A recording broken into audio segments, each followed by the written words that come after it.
अध्यक्ष असताना ते रायगड जिल्ह्याचे युवक काँग्रेसचे अध्यक्ष होते आणि ते अंतुली साहेबांचे फार लाडके होते. मुश्ताक अंजुले, निलोफर, तटकरे साहेब हे सगळा ग्रुप असायचा त्यावेळी. आणि पुढं तटकरे साहेबांची माझी एवढी जिव्हाळ्याची शेवटच्या ताटातुटी होईपर्यंतची मैत्री राहिली की आता तुम्ही घरी गेल्यावर विचारायचा की शहाजी बापूजी तुमची मैत्री किती होती. अरे तुम्हाला माहीत आहे, तुम्ही निवडून आला, तुम्ही मैदानात आला, तुम्ही मंत्री झाला आणि आम्ही घरात बसलो. त्यामुळे तुमच्या आमच्या गाठी भेटी झाली. तटकरे साहेब 11 वर्षाने त्या दिवशी भेटले. दोघांच्या डोळ्यात पाणी आलं. एका जीवलग माझ्या मित्राची मुलगी आज या ठिकाणी या राज्याची कॅबिनेट मंत्री म्हणून माझ्या मतदारसंघात आली. आजच्या दिवसातला माझा सर्वात मोठा जीवनात आनंद आहे.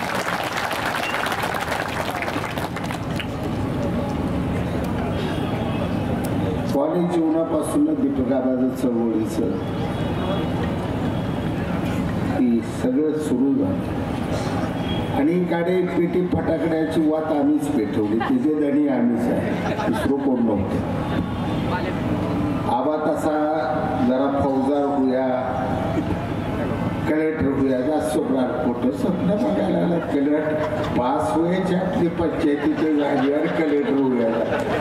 सर घे बुलेट म्हटलं दोघं नादाला लागू. शिवाजी विद्यापीठाचं राजकारण 11 वर्ष आम्ही दोघांनी हलू दिलं नाही. आम्ही सांगेल तोच चेअरमन आम्ही केला. 4 जिल्ह्यात दबदबा आम्हा दोघांच्या नावाचा झाला. पुढे वाट चालत राहिली. आबा एका बाजूला गेलं, मी एका बाजूला गेलो. लढाया भरपूर झाल्या, झगडं भरपूर झालं, आरोप झालं, प्रत्यारोप झालं, शिव्या गाडी झाल्या, नरडं दाबाय परत गेलं पाठवत करणं. पण व्यक्तिगत जिव्हाळा कधी तुटला, कधीच एक क्षण सुद्धा. आबाचं घर, माझं घर, सुभाष नानाचं घर, ही घरं एक जीव कुटुंब बनवून राहील. त्या ताटातूट आम्ही कधी एक क्षणभर येऊ. तो ह्याला कारण आहे. सर्वांना तुम्हावर बघत असताना सातत्यानं असं वाटत असतंय शहाजी बापू राजसारी पळतोय, इकडे जातोय तिकडे जातो, त्याला आमदार व्हायचं. दीपकाबा नेटानं कामायला लागला म्हणजे दीपकाबाने आमदार व्हायचं. याही पलीकडे आमच्या भावना आहेत. सत्ता असावी, सत्ता असल्याशिवाय लोकांची कामं किंवा तालुक्याचा विकास करता येणार नाही याची जाणीव आम्हाला असताना सुद्धा हा आपला तालुका दुष्काळाच्या खाईत पडलेला तालुका, तो तालुका हिरवागार झाला पाहिजे. आजूबाजूचे तालुके जसं विकासाचं पर्व त्यांनी राबवलेला आहे, तो विकास या ठिकाणी सांगोल्यात आला पाहिजे. यासाठी खांद्याला खांदा लावून आम्ही दोघं काम करतो.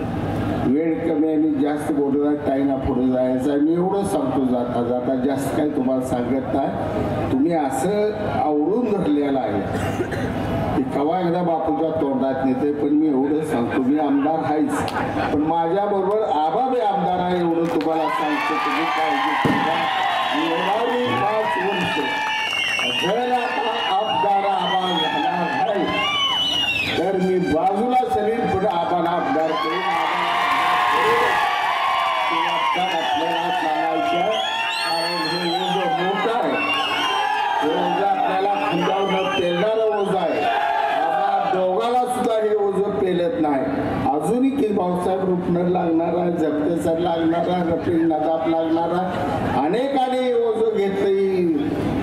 महादेवाची कावड सगळ्यांनी मिळून खांद्यावर घेतली तर ती शिंगणापूरच्या देवळापर्यंत जाणार आहे. सत्ता बाजूला, थाटमाट बाजूला. एकच गोष्ट लक्षात ठेवा, सर्वसामान्य जनतेच्या घरापर्यंतचा विकास हाच तुमचा, माझा, दीपक आबाचा असो, माझा असो, हा खरा गाभा आहे. आज वाढदिवसा दृष्टीनं अतिशय चांगले कार्यक्रम राबताय. गेली 3-4 दिवस. आज रोजगार मेळावा आहे, महिलांना शिलाई मशीन वाटल्या, विद्यार्थ्यांना सायकली वाटल्या. असे वेगवेगळे कार्यक्रम त्या ठिकाणी त्यांच्या कार्यकर्त्यांनी घेतले, पार पाडले. त्याबद्दल सर्व राष्ट्रवादीच्या कार्यकर्त्यांचं आणि नेत्यांचं मनापासून या ठिकाणी धन्यवाद देतो, अभिनंदन तुमचं करतो.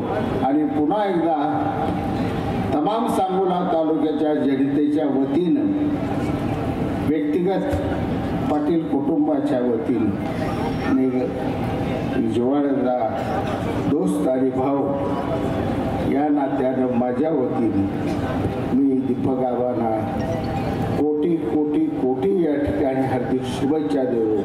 पांडुरंग त्यांच्या आयुष्यात आनंद आनंद आनंद देत जाऊ त्याच पांडुरंग चरणी शुभेच्छा व्यक्त करतो आणि माझे 2 शब्द संपवतो. जय महाराज. धन्यवाद बापू.